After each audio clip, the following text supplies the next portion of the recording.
全世界各国的牢饭究竟哪个最难以下咽呢？3位小伙决定亲自尝试，没想到最后中国的牢饭竟让3人都为之震惊。他们决定采用抽签的方式进行测评。第一轮，白毛抽到了埃塞俄比亚，铁柱抽到了黎巴嫩，四眼则抽到了美国。当牢饭摆在眼前时，黎巴嫩的牢饭是手抓饼搭配鹰嘴豆泥，闻上去有种草药的味道，咬上一口竟然臭气无比，直接就放下了。埃塞俄比亚的牢饭看上去像是土豆泥，闻起来似乎也没有什么味道，吃起来也还算 OK， 说不出来好吃还是难吃，只能说是平平无奇。而美国这边的牢饭看起来就丰盛多了，不仅有豆泥，还有超厚的面包加牛排以及沙拉，甚至还有饭后甜点，搭配的也是十分合理。显然第一轮美国牢饭这边胜出，第二轮3人分别抽到越南、俄罗斯以及泰国。不得不说俄罗斯这边还是非常地道的，肉块也是非常大。铁柱拿起荞麦面包后又品尝了一下肉酱，味道还不错，他还额外再次品尝了一口。白毛这边的越南牢饭就略显清淡，拿起一个超大的饭团咬了一口，再搭配上爽口小凉菜以及一碗米粉，这究竟是什么奇葩吃法？反倒是能吃饱肚子。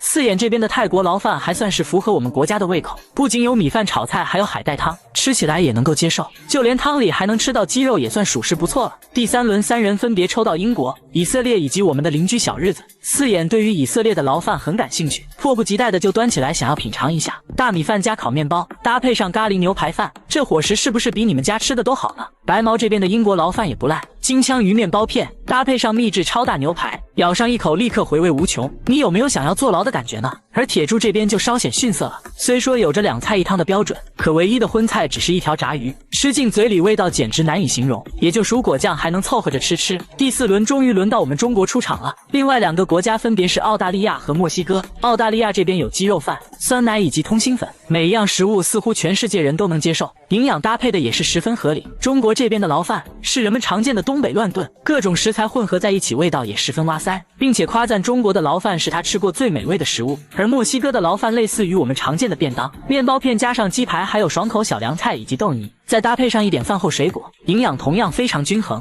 下一轮几人分别品尝意大利、德国以及新加坡的牢饭，饭菜端上来的那一刻，几人明显非常震惊，在意大利的牢饭里竟然还能品尝到美味的咖啡，并且意大利面制作的也是非常正宗，喝口咖啡简直回味无穷。四眼这边的新加坡牢饭就逊色不少，看上去也是索然无味，难道新加坡人都不吃盐吗？然而更惨的则要数铁柱这边的德国牢饭了，吃起来更像是哑巴吃黄连，有苦说不出，这究竟是什么神仙搭配？下一轮需要品尝的分别是希腊、阿联酋以及爱尔兰的牢饭。阿联酋不愧中东土豪，就连牢饭都能如此阔绰，水果以及肉类应有尽有。爱尔兰这边搭配的也很合理，鸡蛋、香肠还有烤鱼片，似乎也非常容易让人接受。而以色列这边就相对不怎么友好了，只有一份意面和一个苹果，没想到就连味道也不是很正宗。下一轮他们抽到了挪威、加拿大以及印度。挪威这边尽显奢华，看着就十分美味，巧克力蛋糕更是为整道菜品提升了一个档次。加拿大这边则更像是早餐，只有一些面包片、牛奶和一些燕麦，刚品尝一口就给出了极低的评价。印度这边则是经典的咖喱饭，还有一碗只有印度人能懂的汤，口味也的确是不咋地。最后一轮他们将要品尝法国、印尼还有埃及的牢饭。铁柱这边的饭菜还没端上来就开始疯狂吐槽，吃进嘴里后更是痛不欲生，直接给出了全场最低分。白毛这边的印尼美食不仅搭配的非常合理，营养更是十分均衡，